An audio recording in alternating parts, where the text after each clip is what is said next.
Buenos días a todos, es un placer tenerlos acá. Hoy vamos a tocar un tema súper importante, vamos a hablar de riesgo de fraude del SER. Nuestra agenda para hoy tenemos vamos a mirar entonces el tema de estadísticas, unas definiciones de fraude, vamos a trabajar con el triángulo del fraude por unos minutos y vamos hoy a hacer el lanzamiento de una herramienta que creamos. Nosotros somos conscientes que la industria criminal todos los días está avanzando a pasos agigantados, pero nosotros también como expertos en fraude también tenemos que trabajar con medios tecnológicos y ser innovadores cada día, y hoy vamos entonces a entregarles una herramienta que vamos a lanzar que nos va a ayudar a detectar y a prevenir el fraude. Nuestros objetivos, y es a donde queremos llegar hoy con esta videoconferencia, y es que tenemos que entender que el fraude lo cometen los seres humanos y que estos seres humanos, estas personas, pues generalmente tienen ciertos problemas que nosotros no estamos en capacidad de identificar, o en muchas ocasiones somos ciegos a esos problemas. Nos preocupamos más porque las personas lleguen y cumplen determinado horario y hagan sus funciones, pero no vamos más allá de quién es esa persona que está atendiendo el público, quién es la persona que está elaborando los cheques, quién es la persona que está haciendo los registros contables. Mi objetivo número 2 es reconocer que necesitamos ayudas para combatir el fraude. Nosotros como humanos, como seres, como individuos, no podemos combatir el fraude por nosotros mismos. Nosotros tenemos que aliarnos, tenemos que formar grupos, tenemos que educarnos en cuanto a la industria criminal. Las estadísticas hoy en día de la industria criminal son alarmantes. Están mejor organizadas las industrias criminales que muchas empresas.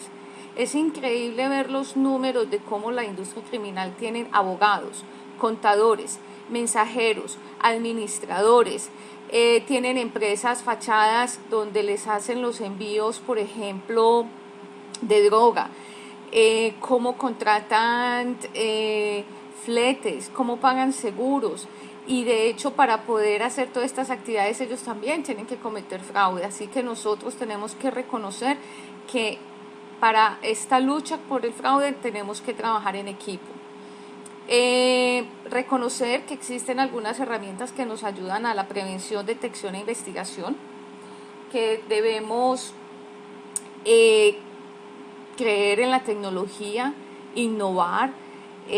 Nosotros, si el fraude todos los días es diferente, nosotros no lo podemos atacar con las mismas herramientas o recursos que tenemos.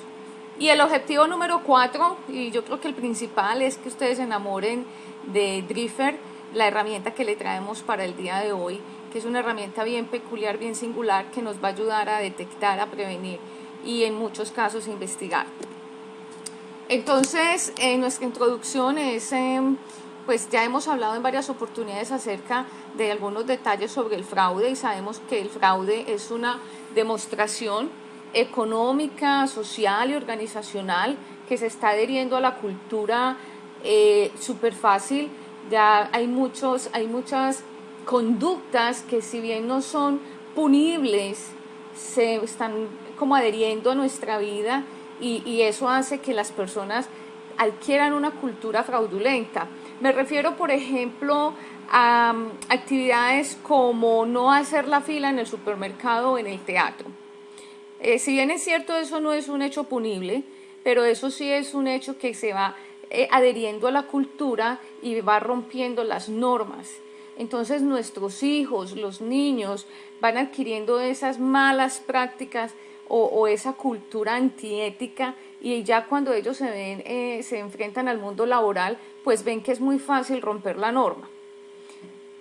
Sabemos que el fraude es un acto doloso, de mala fe, de negligencia grave, que viene del comportamiento humano y pues que va contra la ética, los valores y la moral.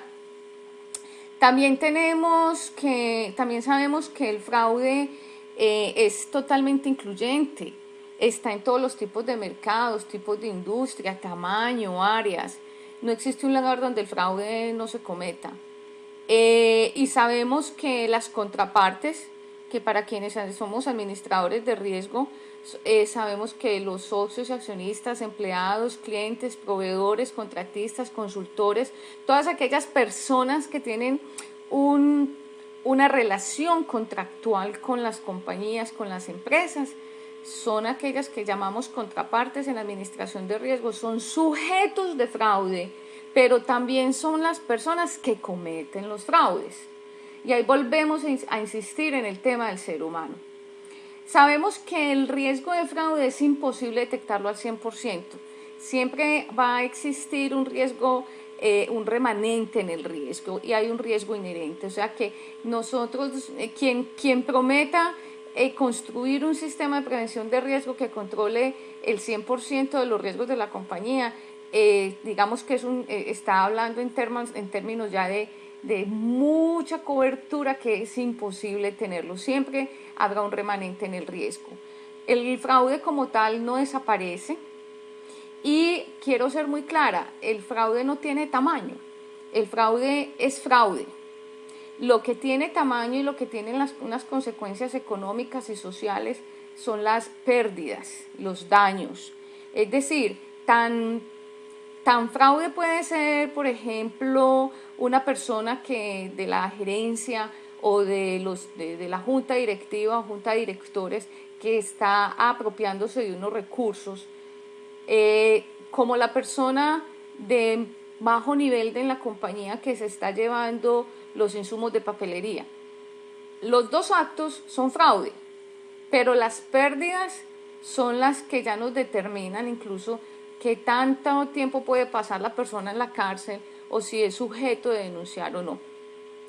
Sabemos que el tiempo de detectar el fraude es más o menos de entre 18 y 24 meses, pero para un fraude de cuello blanco, como puede ser el cambio de los estados financieros o la malversación de estados financieros, el tiempo de detección puede ser de más o menos 5 años. Entre más grande la compañía, más riesgo de fraude puede existir. Es decir, entre más clientes, más riesgo de fraude. Entre más proveedores, más riesgo de fraude. Y sabemos también que la posición del perpetrador en la compañía es bien importante, porque por ejemplo, un miembro de la junta directiva o un miembro de la alta gerencia es una persona que tiene mucho control, tiene mucho poder, y el fraude que cometa una de estas personas tiene unas pérdidas económicas que incluso pueden ser irreparables. El golpe puede ser de pronto 1 o 2 veces, es decir, la frecuencia de la comisión del fraude, pero las pérdidas son mucho más grandes.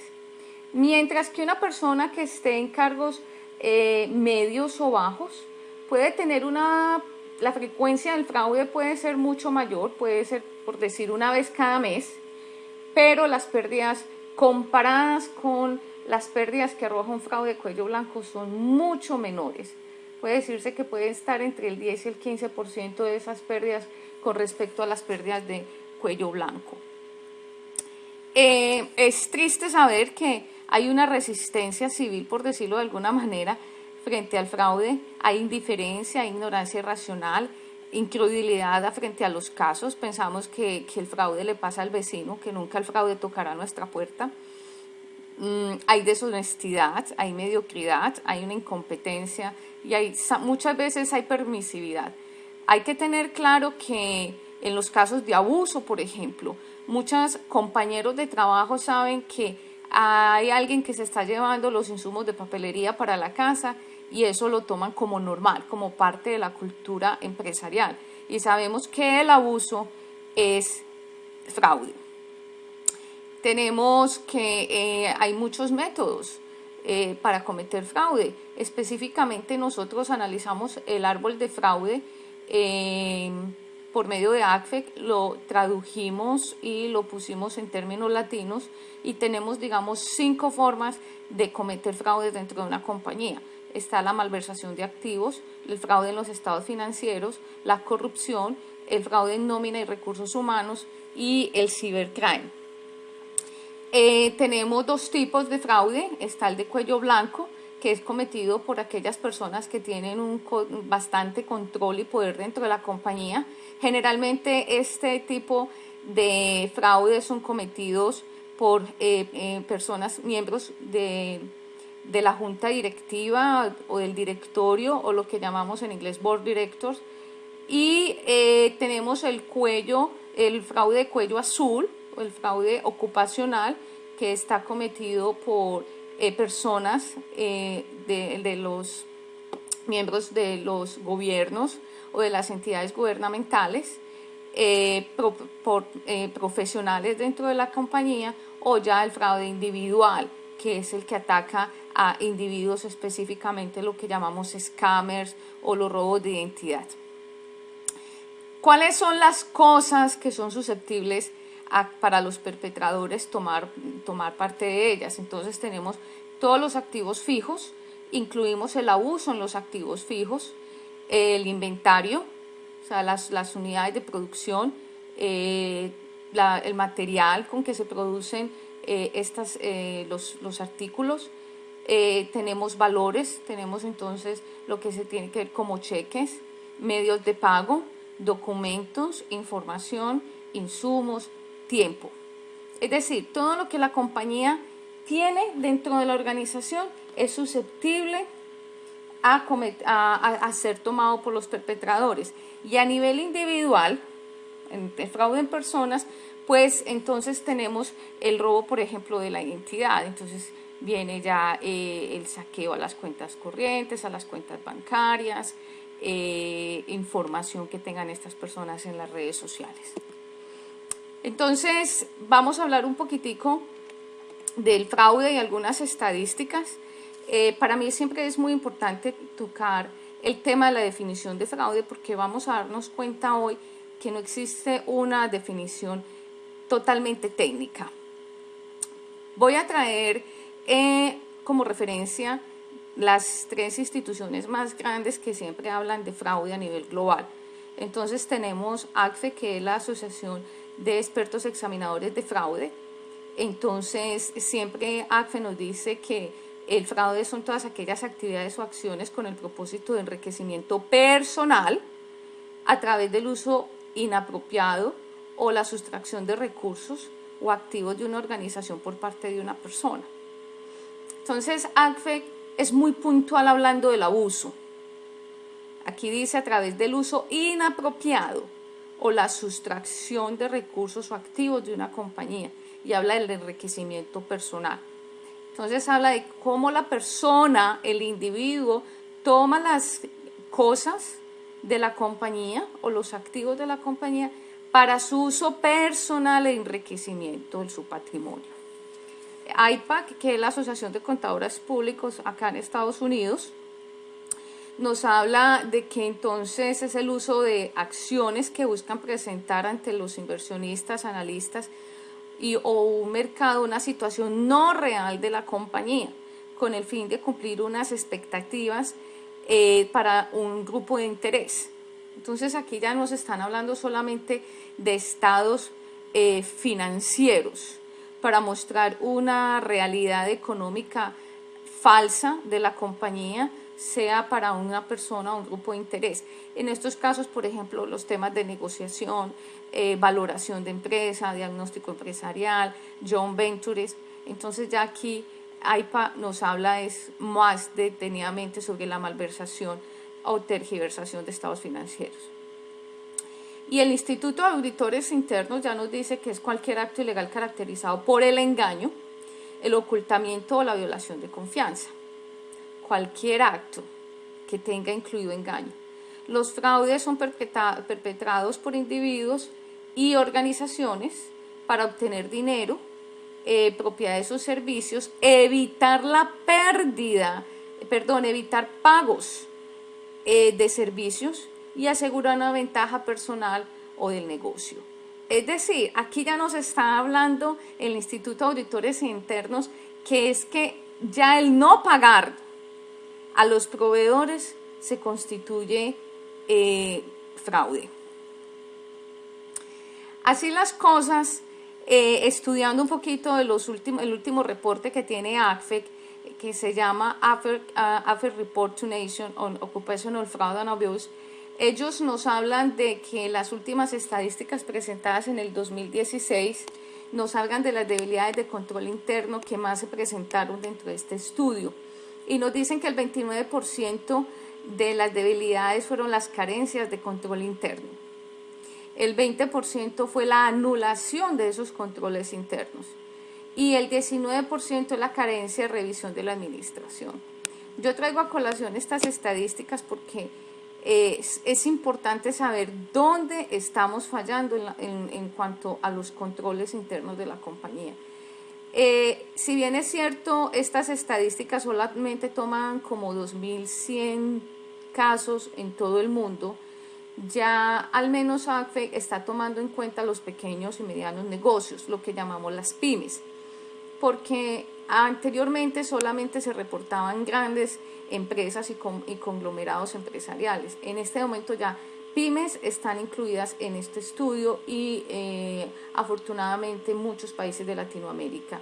Así que en estas debilidades de control interno tenemos que hacer énfasis de cómo nosotros el perpetrador nos está demostrando nuestras carencias, la anulación de los controles internos y cómo la administración no se está interesando en cuidar la compañía o tener en cuenta estos controles.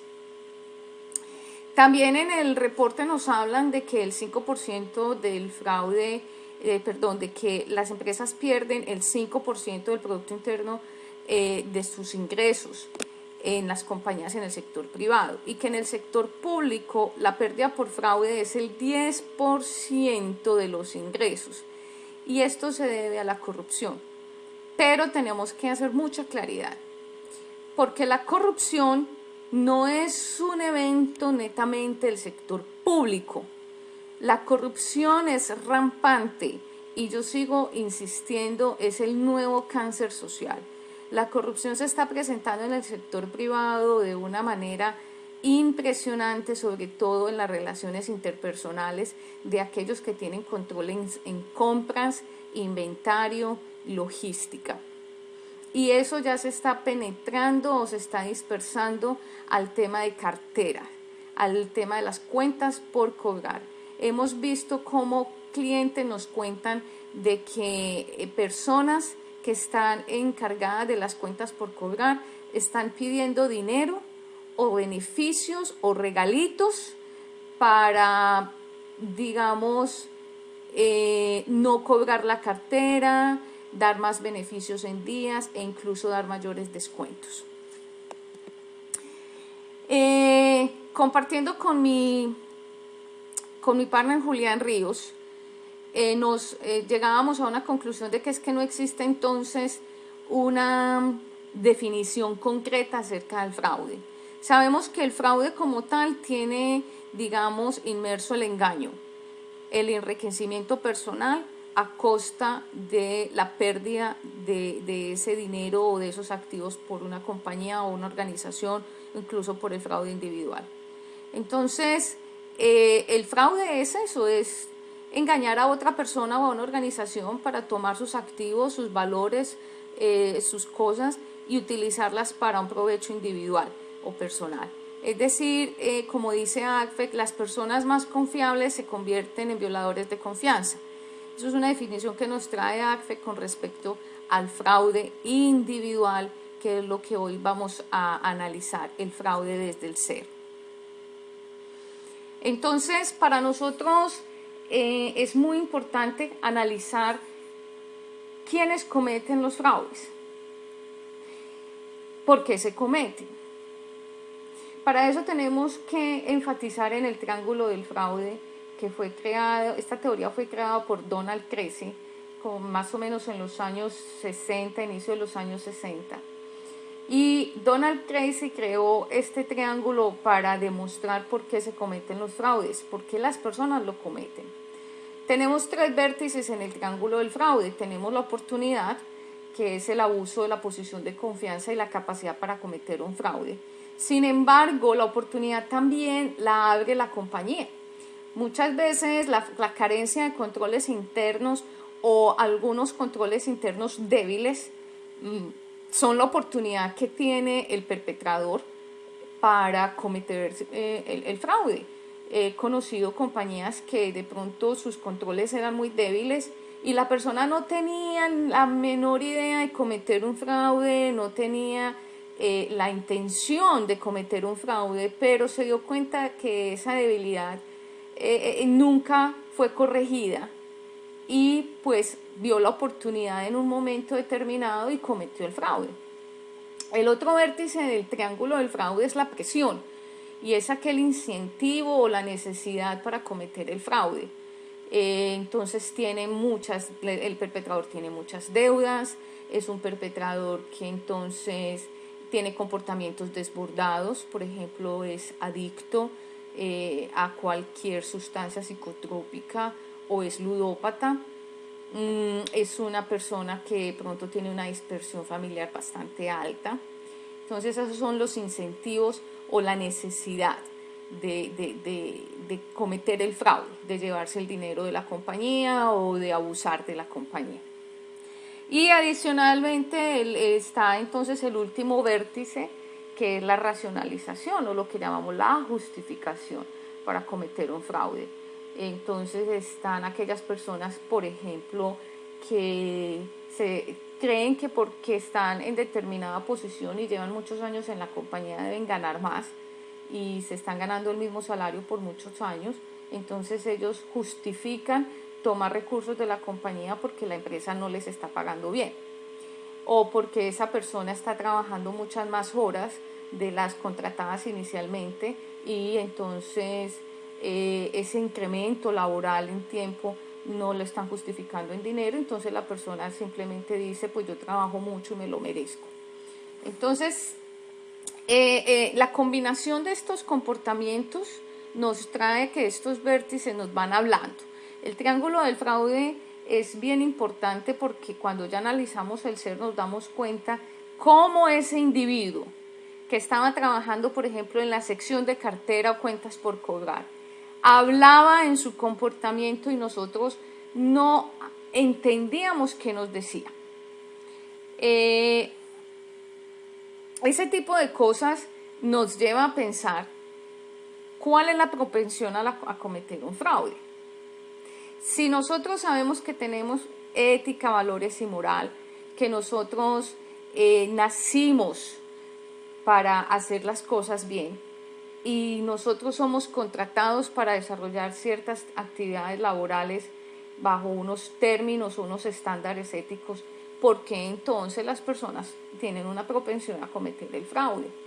Y es increíble pensar que solamente el 10% de la población, de acuerdo a lo que nos dice Ben Sherwood, que fue el que nos cambió la teoría de Pareto del 80-20, este señor nos dice que el 10% de las personas nunca cometerían un fraude a pesar de cualquier circunstancia negativa, tragedia o problema que tuvieran. De hecho, estas personas pueden tener acceso a muchos recursos económicos y nunca verse involucrados en una actividad ilegal a pesar de que tengan una tragedia económica. Sin embargo, del otro lado también están el 10% de la población, quienes todo el tiempo están buscando actividades ilegales para cometerlas. O sea, los que les gusta el dinero fácil y rápido. ¿Qué hay que hacer? Es lo que ellos preguntan, ¿dónde podemos cometer el fraude? ¿Dónde podemos tomar recursos de la compañía? Son los que nosotros ya determinamos como la industria criminal, que se dedican exactamente a cometer actividades ilegales para encontrar este dinero de manera rápida y ojalá copiosa.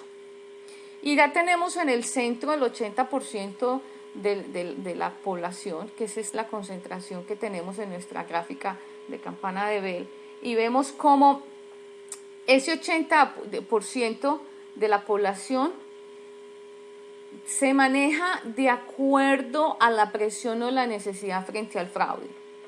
Es decir, por hoy estas personas puede que nunca hayan cometido una actividad ilegal dentro de la compañía, pero no sabemos mañana si esas personas se encuentran en una situación de necesidad urgente y deciden tomar recursos de la compañía. Entonces, para resumir esta gráfica, nosotros nos vemos muy vulnerables frente al fraude, y cuando nosotros contratamos personal, somos muy afortunados, y yo pienso que bendecidos, si nosotros contratamos personal que esté al lado del 10% de la población donde nunca cometerían una actividad ilícita. Pero miren que el 90% de esta propensión al fraude es bastante alta. ¿Cómo hacer para que nosotros al momento de contratar no estemos contratando población que pertenece al 10% que buscan actividades ilegales? ¿O cómo hacer para alinear ese 80% de la población a nuestros valores en la compañía? Entonces, esta propensión al fraude con el triángulo del fraude es bien importante conocerla, y ojalá las personas de recursos humanos estudiaran más sobre el fraude, y ojalá las personas de recursos humanos vinieran a nuestros cursos y nos escucharan, para que ellos, que son el primer canal, yo pienso que la primera línea de defensa en una compañía es el área de recursos humanos o talento humano, porque son los primeros que se contactan con el nuevo empleado o con el potencial empleado, el que lo analizan y se vuelven como ese filtro. Entonces, ¿cuál es el objetivo? Entender esta propensión y cómo nosotros debemos estudiar al empleado, hacerle una debida diligencia al empleado en este caso, o a la contraparte, para evitar que ese empleado que llega a la compañía no haga parte del 10% que están buscando hacer actividades ilegales en una empresa. Adicionalmente, nosotros entonces trajimos el tema de las banderas rojas, lo que llamamos red flags, porque, como les dije anteriormente, el perpetrador habla con su comportamiento, y en muchas ocasiones nosotros eso no lo tenemos en cuenta, o nosotros vemos esos comportamientos como parte de su vida personal y de su vida normal. O sea, a nosotros nos parece que una persona con comportamientos desbordados o con carencias, pues una persona que sea totalmente funcional. Es decir, una persona que tenga adicciones. Las adicciones como tal no son una consecuencia, las adicciones como tal son una consecuencia de un comportamiento.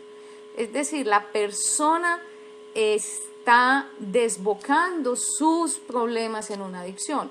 Entonces puede ser adicción al juego, que es la ludopatía, por ejemplo, o puede ser una adicción a drogas duras o a drogas blandas, o puede ser incluso una adicción a determinados medicamentos. Entonces, la adicción es una consecuencia de un problema. ¿Cómo determinar si la persona es adicta o no? O lo peor, nos parece muy normal que la persona tome 3-4 veces a la semana, tome licor, pero si fuera el consumo, por ejemplo, de un alcaloide o una sustancia psicotrópica, pues sí estaríamos escandalizados, cuando los dos comportamientos son manejados como adicciones. Tenemos también con los comportamientos desbordados las extravagancias, las personas que se endeudan por tener artículos de lujo, por demostrar que pueden pagar vacaciones costosas, el incremento patrimonial no justificado, aquellas personas que de un momento a otro aparecen con una nueva vivienda o un nuevo carro, o aparecen con nuevos dispositivos electrónicos de alto costo, cuando sabemos que esa persona con el salario que se está ganando no tiene la capacidad económica para comprarlos. Estas personas generalmente no tienen un control correcto sobre sus finanzas y sobre dinero, entonces viven sobreendeudadas. Quieren vivir un estilo de vida por encima de su capacidad. Son personas que no tienen la capacidad de pagar un arrendamiento en un apartamento costoso de un estrato social alto, pero allá llegan y miran por encima de cualquier situación cómo pagarlo. Generalmente tiene una cultura festiva de cada 8 días o incluso varias veces en la semana de participar en fiestas, conciertos. Hay veces que se presenta inestabilidad laboral porque estas personas pues con comportamientos desbordados empiezan a romper las normas laborales, a llegar tarde, a no cumplir con los presupuestos, a no cumplir con los horarios laborales dentro de la compañía o a no cumplir pues con lo que deben hacer con sus actividades. En muchas ocasiones los perpetradores se presentan como que no van a vacaciones, no quieren salir a vacaciones y no aceptan promociones. Estos casos se presentan cuando las personas manejan, por ejemplo, cartera, cuando las personas trabajan en contabilidad o en compras, porque el mero hecho de salir de la compañía por unos días implica pérdida de control. Y de igual manera son aquellas personas que pueden trabajar 12, 14 horas en la compañía, que escasamente van a la casa a descansar, abren y cierran la empresa incluso en muchas oportunidades se llevan trabajo para la casa. También en las banderas rojas tenemos situaciones específicas o temporales. Está el tema de la dispersión familiar. Ya lo había comentado, para quienes no sepan qué es dispersión familiar, son aquellas personas que tienen, por ejemplo, varios hijos en diferentes hogares. Por ejemplo, un padre, un señor que tenga 3, 4 hijos en diferentes hogares. O una señora que tenga varios hijos con diferentes señores. Nada tiene que ver esto con la protección a los hijos y a los niños, nada. Es el hecho de que si responder ante un hogar puede ser a veces complejo. ¿Qué podríamos pensar cuando son 2 o 3 cuotas alimentarias en distintas casas? También en estas situaciones específicas y temporales puede haber una pérdida emocional, pueden haber divorcios, separaciones, pueden existir enfermedades catastróficas, esas enfermedades que son degenerativas, que se cargan por muchos años, que sabemos que no existe una recuperación.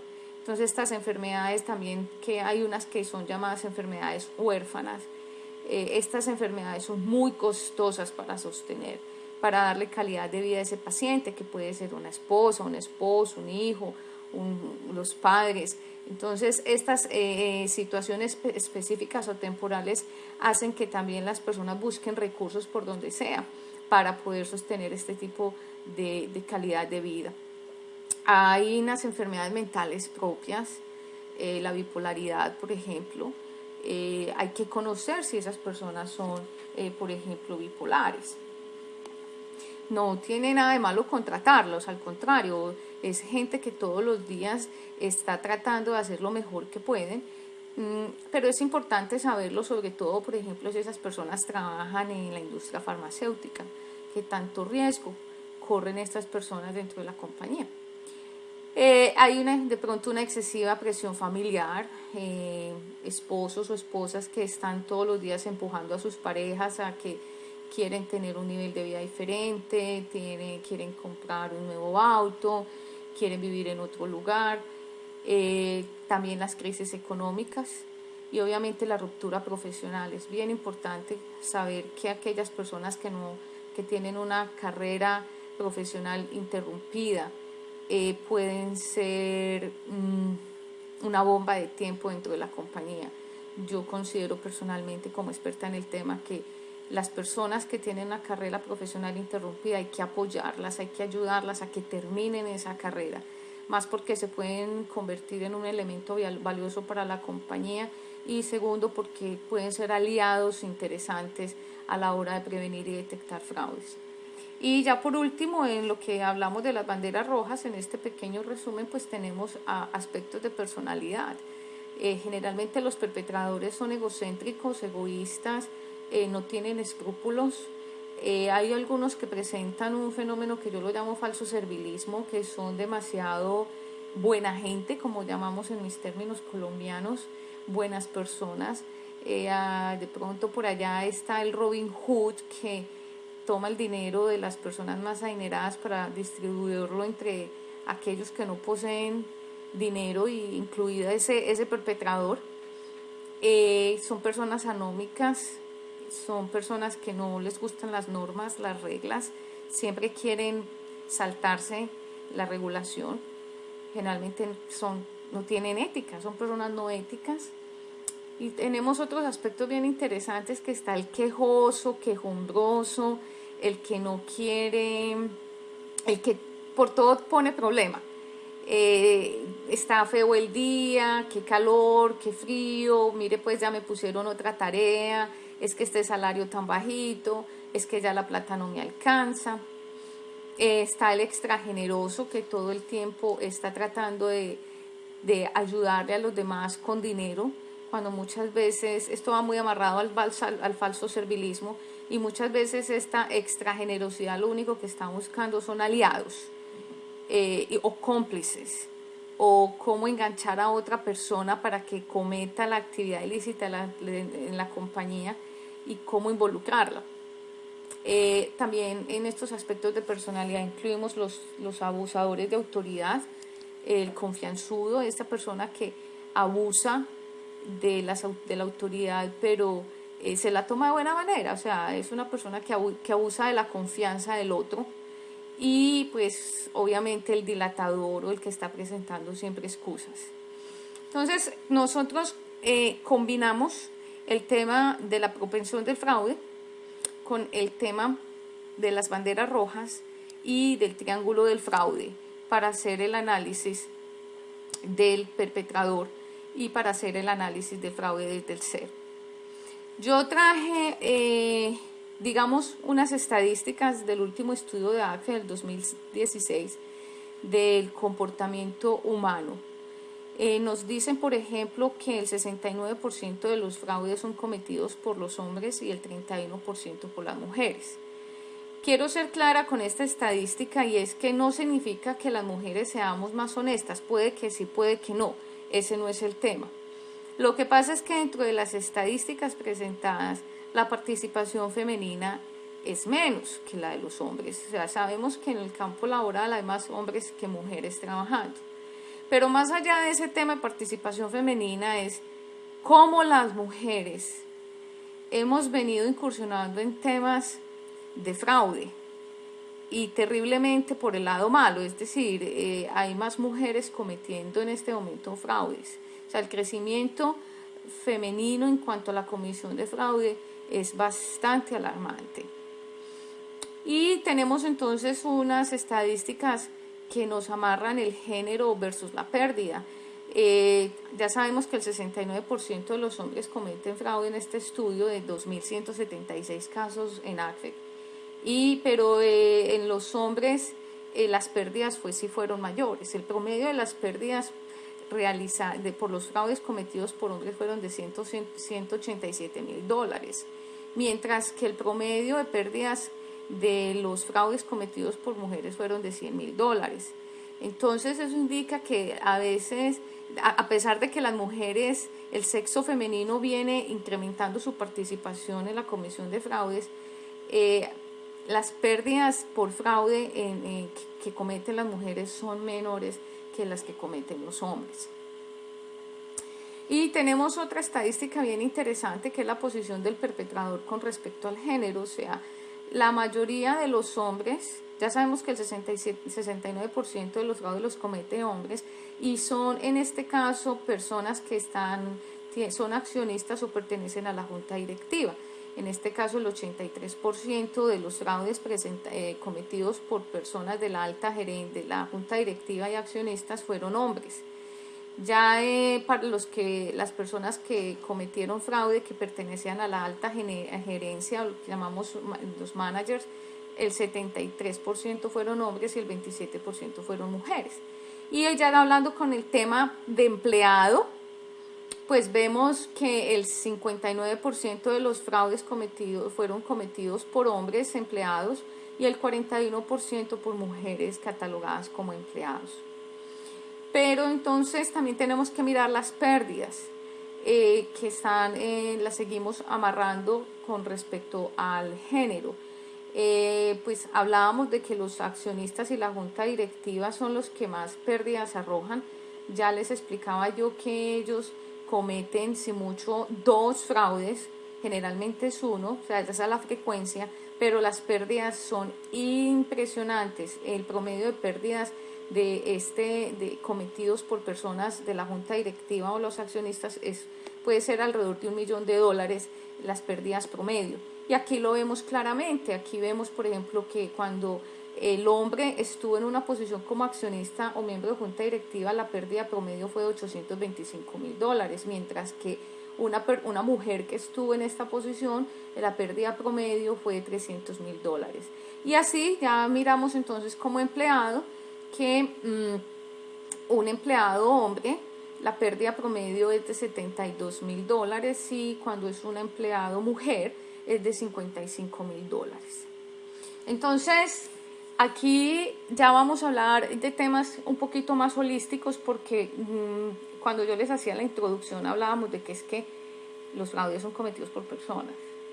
Pero ¿cómo hacer para que esas personas que nosotros contratemos, sea como empleados, como proveedores, como transportadores, o sea, la contraparte, ¿cómo hacer yo como empresa, cómo garantizar que esa persona no hace parte del 10% de la propensión que siempre está buscando actividades ilegales, pero que esa persona trabaje y se alinee con los valores en la compañía?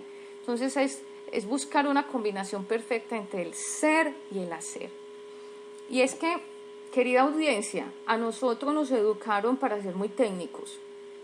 Yo todavía me acuerdo hace mucho tiempo, cuando empecé mi vida laboral, que siempre nos preguntaban dónde terminó sus estudios, de qué universidad salió y cuénteme usted qué sabía hacer.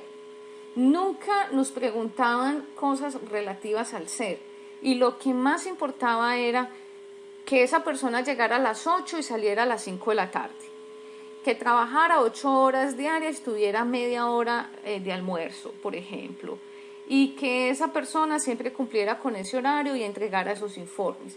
Pero no nos interesaba, o en esa época no interesaba tanto quién era ese ser humano.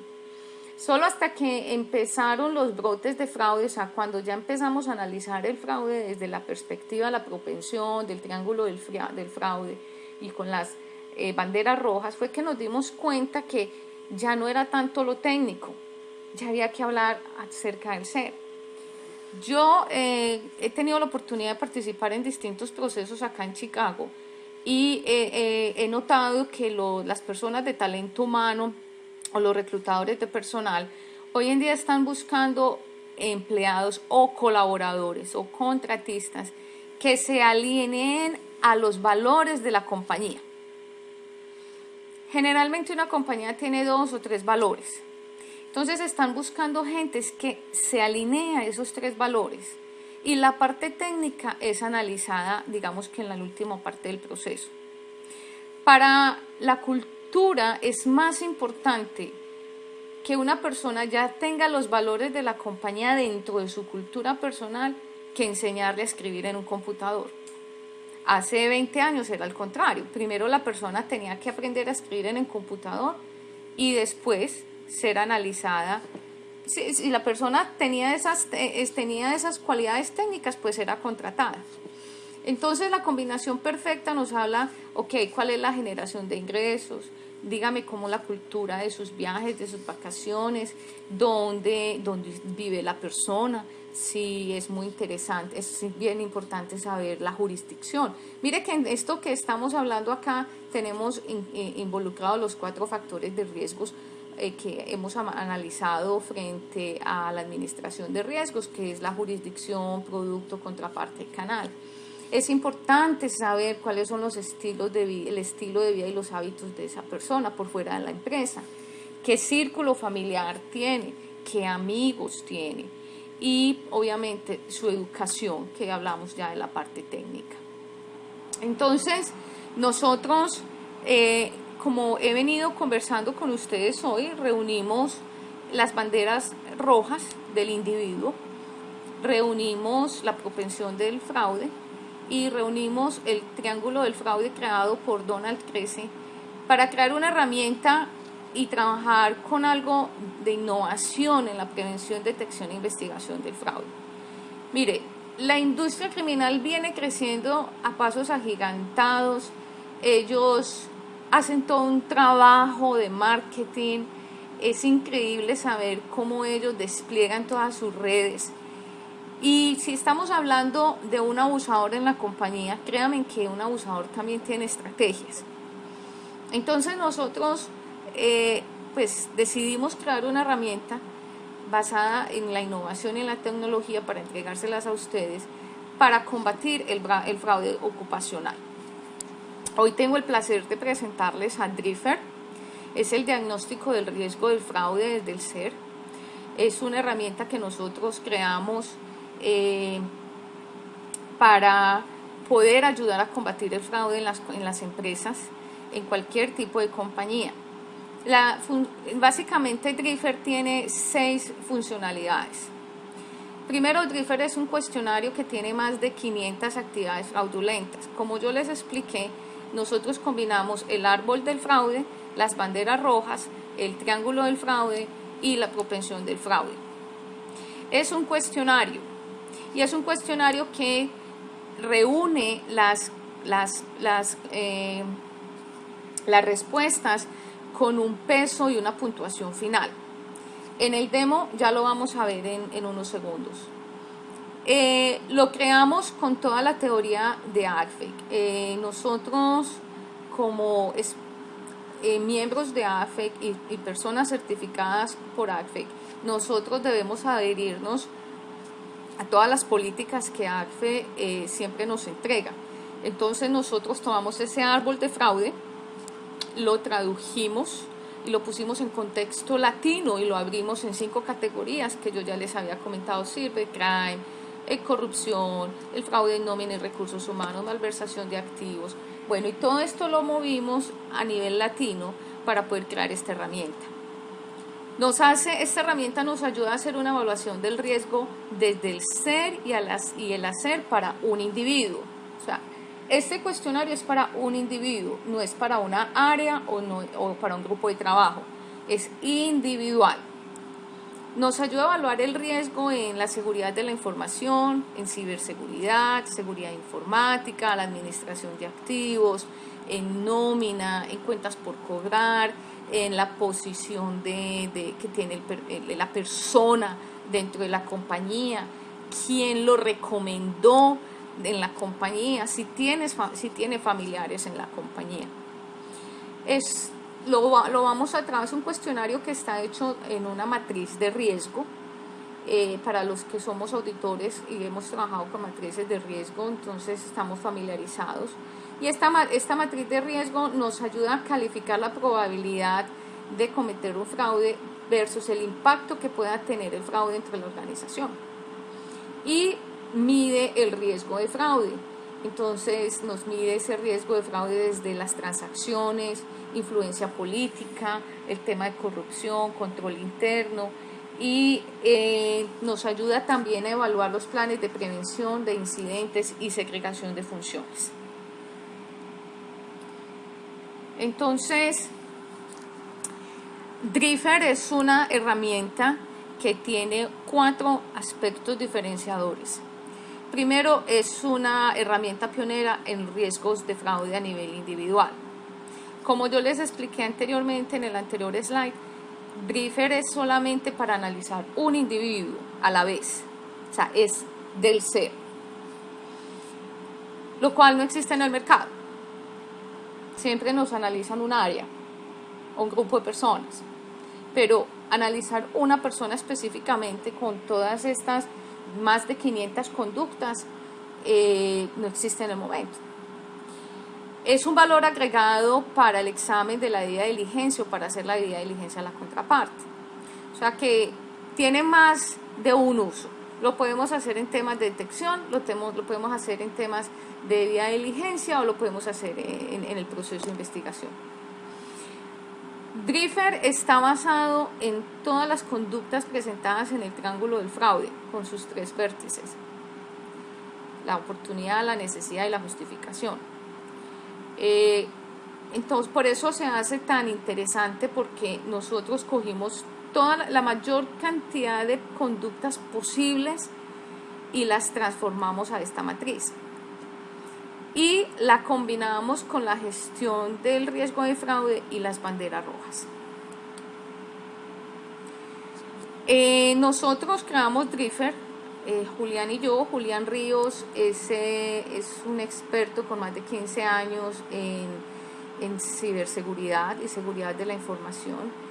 Julián es un hombre brillante en el tema de ciberseguridad.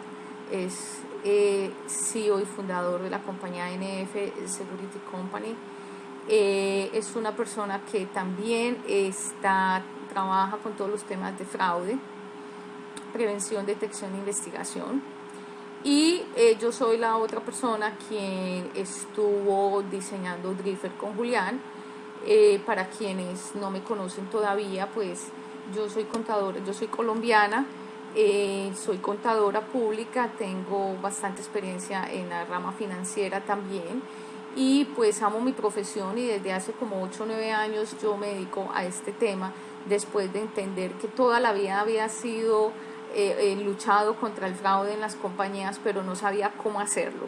Hoy felizmente encontré la ruta y aquí estoy acompañándolos. Nosotros somos expertos examinadores de fraude por ICAMS, por ACFEC, y pues por eso nos decidimos hacer este proyecto juntos, de crear una herramienta innovadora bajo todos los estándares que ACFEC nos presenta cada año. Vamos a mirar el demo. Yo les voy a entregar en el demo, lo pueden encontrar en esta dirección. El demo va a estar colgado, el demo y la página van a estar colgados en Auditool, en la nueva sección llamada tienda. Este proyecto también ha sido apoyado por Auditool, en especial por Vladimir Martínez, que nos ha apoyado pues en todo este tema. Entonces Drifter va a estar en Auditool para que ustedes lo puedan tomar. El demo tiene más o menos 90, digamos, comportamientos para que ustedes lo analicen, y tiene también las instrucciones. Vamos a mirar el demo. Aquí lo tengo yo abierto. Entonces la primera hoja del demo son las instrucciones, como ustedes pueden observar. Es una hoja en Excel. La primera pestaña tenemos las instrucciones. Para que ustedes antes de utilizarlo lo puedan leer. Esta matriz de riesgo la debemos utilizar en personas que estén en cargos medios o de alto rango, porque pues todas las digamos actividades que trajimos están relacionadas con aspectos donde el fraude es más común, por ejemplo en cartera, cuentas por pagar, o proveedores o compras, donde generalmente pues hay un encargado o un jefe. Y aquí entonces tenemos diseñado todas las categorías. En este momento son 4 categorías, y cada categoría también tiene una subcategoría, y digamos que cada comportamiento o cada aspecto que se evalúa tiene un peso en la pregunta. La segunda pestaña, ahí está ubicado Drifter. Como ustedes pueden bien saber, esto es un demo, o sea que la información que tenemos presentada acá no es real, ni proviene de ninguna empresa o de ningún individuo. Entonces acá tenemos ya cómo nos presentan las vulnerabilidades por el riesgo. Tenemos de las 4 categorías que estamos analizando. Tenemos entonces los datos de la persona, y aquí ya el resumen de esas categorías. Ya tenemos el diagnóstico, análisis, evaluación y valoración del ser para los controles preventivos y mitigadores del riesgo de fraude. Entonces, acá tenemos la primera categoría, y ya nos habla, por ejemplo, dónde vive la persona. Ubicación de la residencia del evaluado. Entonces, esa pregunta la trajimos. Aquí vamos a abrir la cajita de diálogo, y aquí ya nos dan una escala. Vive en el estrato 1, 2, en el 3, 4, del 5 en adelante, o no aplica, por ejemplo. Entonces, cada que nosotros vamos a señalar acá en la caja de diálogo, a escoger la respuesta, aquí nos va a cambiar la severidad. Estado civil. Entonces nos dicen si la persona es soltera, unión casado, libre, entonces nos sigue cambiando la severidad. Nos hablan, por ejemplo, número de hijos. Entonces tenemos más de 4, de 2 a 3, de 1, entonces nos cambia la severidad. La dispersión familiar nos habla, por ejemplo, entonces 2 o 3 más de 2 hogares, más de un hogar o 3 o más hogares. Cuando escogemos 3 o más hogares, pues entonces ya la severidad es más alta, porque sabemos que es más complejo. Este es un demo. Acá en la primera categoría tenemos muchísimas más preguntas. Para este demo tenemos aproximadamente 90 conductas. Como ya les había explicado, la herramienta tiene más de 500 conductas. Y acá al final ya el porcentaje del análisis y valoración es, por ejemplo, el 13% en este caso, y ya con el rango que tenemos nos dice cumple con los controles. Es decir, por cada respuesta que nosotros tengamos nos van a ir dando una calificación de severidad. Entonces ya tenemos los hábitos, digamos si tiene consumo de droga, alcohol, si practica deportes, si la persona practica actividades ludópatas como participar en casinos, juegos de suerte de azar, apuestas, pueden ser por ejemplo apuestas en caballos o en carreras, lo que tenga que ver con el tema de apuestas. También tenemos otra subcategoría que son los antecedentes familiares y el proceso de contratación, todos los procesos que la persona tenga a nivel civil y penal. Esto no significa que la persona esté siendo condenada. Por ejemplo, tenemos preguntas como si la persona en este momento tiene un proceso penal. Si sabemos que esa persona tiene un proceso penal, eso no significa que es que la persona esté involucrada en malas acciones. Toca hacer una debida diligencia de esa persona, porque puede ser que él sea el acusador, no el acusado. Tenemos una subcategoría de reclutamiento personal y contratación. ¿Cómo llegó la persona a la empresa? Si, por ejemplo, estamos haciendo el análisis de un director financiero y esa persona llegó recomendada por un accionista, eso es alto, esa persona. Acá ya podemos averiguar si fue un referido interno y eso nos cambia la severidad. Si por ejemplo fue por una agencia temporal, nos cambia la severidad. Nos habla si por ejemplo ese director financiero tenía relaciones contractuales con algún socio o accionista de la compañía antes de ingresar a la empresa, o si esa empresa ha trabajado anteriormente en la compañía o en el grupo de empresas. Tenemos entonces otra subcategoría del ser, que es ya la parte de los amigos y cómo es conocido por sus amigos. Tenemos sus vacaciones, su imagen, cómo lo perciben dentro de su grupo familiar.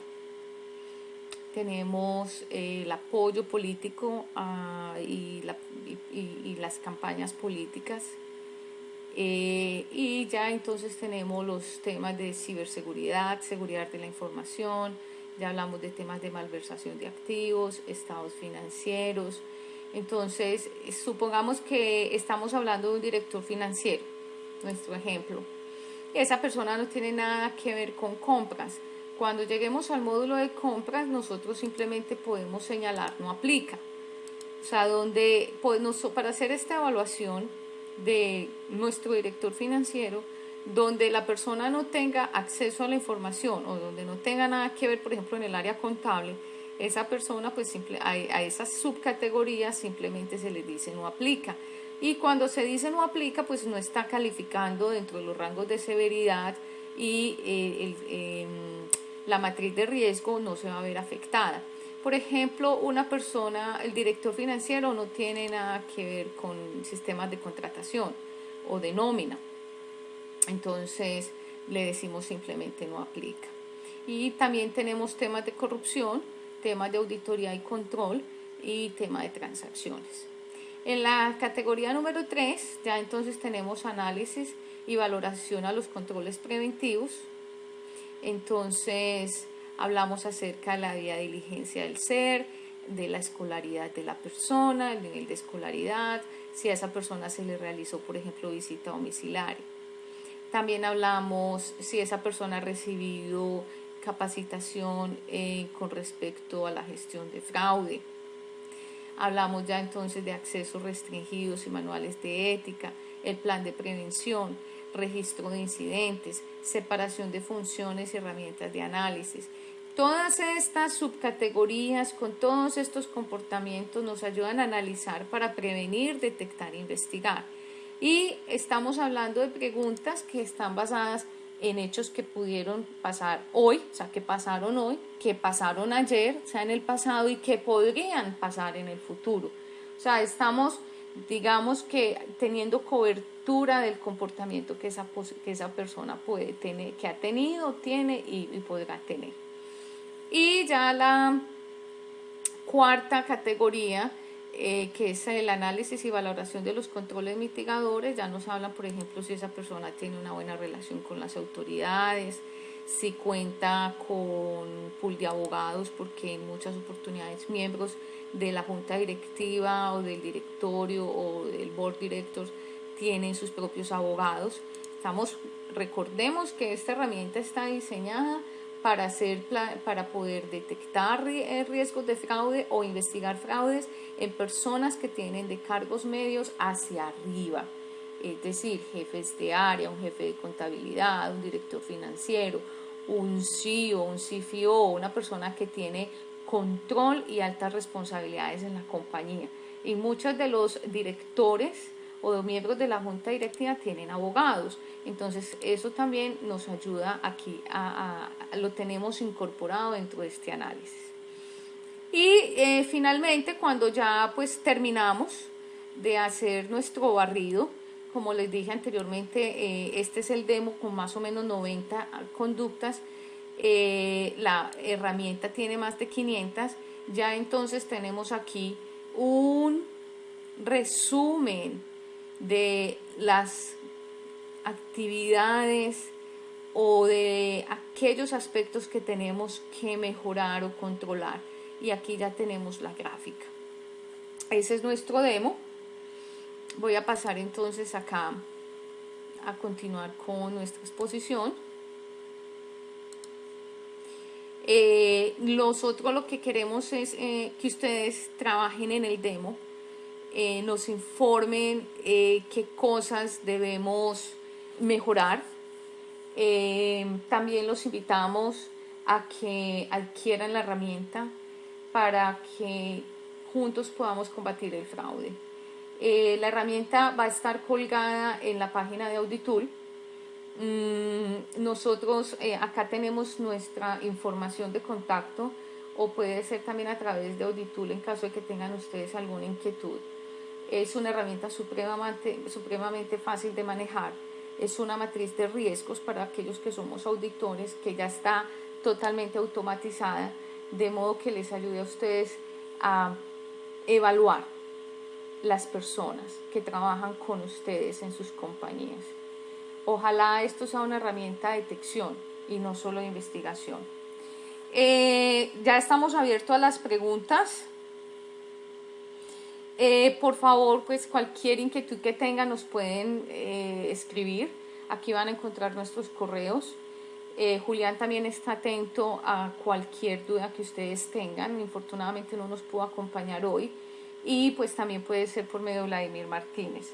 Me informan que no hay preguntas por el momento, pero insisto, cualquier inquietud, pues por favor nos escriben. Les deseo el mejor de los días, un feliz fin de semana. Creo que este es el último webinar o la última videoconferencia que tenemos este año, y esperemos que nos podamos volver a ver pronto, sea a través de los cursos de Auditool, de los cursos presenciales, de los cursos virtuales, o directamente aquí con las videoconferencias. Les deseo un buen día y bueno, muchas gracias. Hasta pronto.